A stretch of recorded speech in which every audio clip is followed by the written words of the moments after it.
एक राज्य में एक राजा राज करता था। उसकी एक प्यारी सी बेटी थी। राजा अपनी बेटी से बहुत प्यार करता था, इसीलिए उसकी हर इच्छा पूरी करता था।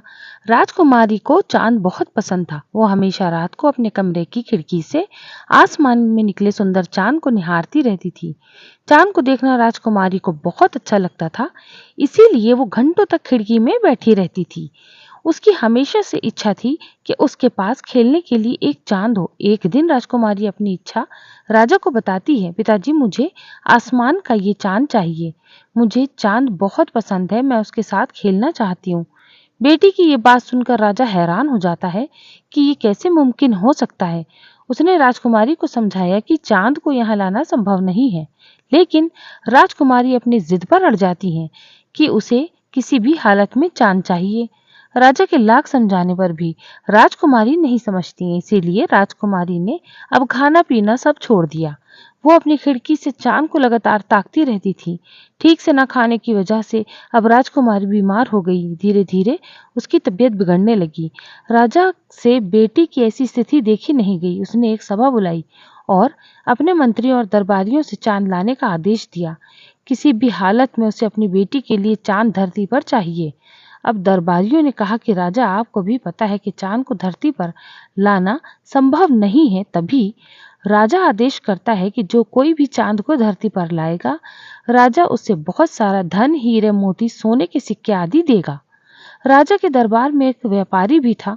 उसने ये बात सुनी और तुरंत राजा से संपर्क करने आ गया। व्यापारी की ने राजा से कहा कि महाराज, मैं चांद को धरती पर ला सकता हूँ, लेकिन मैं ये जानना चाहता हूँ कि राजकुमारी को कितना बड़ा चांद चाहिए। व्यापारी अपनी पूरी योजना राजा को बताता है कि वो कैसे ये काम करेगा।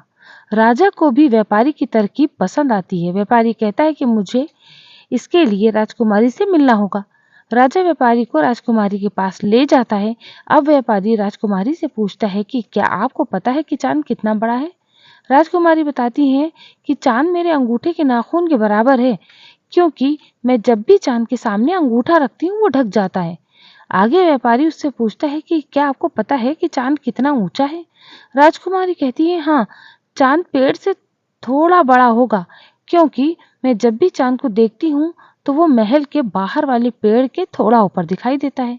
आगे व्यापारी कहता है कि राजकुमारी, चांद दिखता कैसा है? तब राजकुमारी कहती है, चांद चमकीला और चांदी की तरह सफेद है।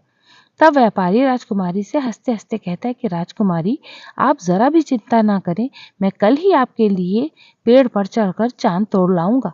अगली सुबह व्यापारी राजा के महल आता है और अंगूठे के आकार का एक चांदी का चांद लाता है। व्यापारी वो चांदी का चांद राजकुमारी को देता है तो राजकुमारी बहुत खुश होती है और चांद के साथ खेलने लगती है। राजा अपनी बेटी को खुश देखकर बहुत प्रसन्न होता है, लेकिन वो एक बात को लेकर चिंतित होता है कि रात में जब असली चांद निकलेगा तो राजकुमारी को नकली चांद की सच्चाई पता चल जाएगी। वो व्यापारी को ये परेशानी बताता है तो व्यापारी राजा को कहता है कि चलो महाराज, आपकी इस परेशानी का भी हल मेरे पास है। व्यापारी राजकुमारी से कहता है कि जब हमारे दांत टूटते हैं तो क्या होता है? राजकुमारी बड़ी मासूमियत से जवाब देती है, उसकी जगह नए दांत आ जाते हैं। व्यापारी बोलता है, ठीक दांतों की तरह ही हम चांद तोड़ देंगे तो क्या होगा? राजकुमारी कहती है, उसकी जगह दूसरा नया चांद निकलेगा। व्यापारी कहता है, वाह क्या बात है राजकुमारी, आप कितनी होशियार हैं। इतना कहकर व्यापारी खिड़की खोलता और कहता है कि तो चलिए फिर आज एक नए चांद को देखते हैं। राजकुमारी नए चांद को देखकर कहती है कि मेरा वाला चांद इससे ज्यादा सुंदर है और अपने चांदी के चांद से खेलने लगती है। ये देखकर राजा बहुत खुश होता है और व्यापारी को इनाम देता है। सीख, बड़ी से बड़ी मुश्किल का भी उपाय किया जा सकता है और कभी कभी बड़ी परेशानी का हल निकालने के लिए छोटे छोटे उपाय ही बहुत होते हैं।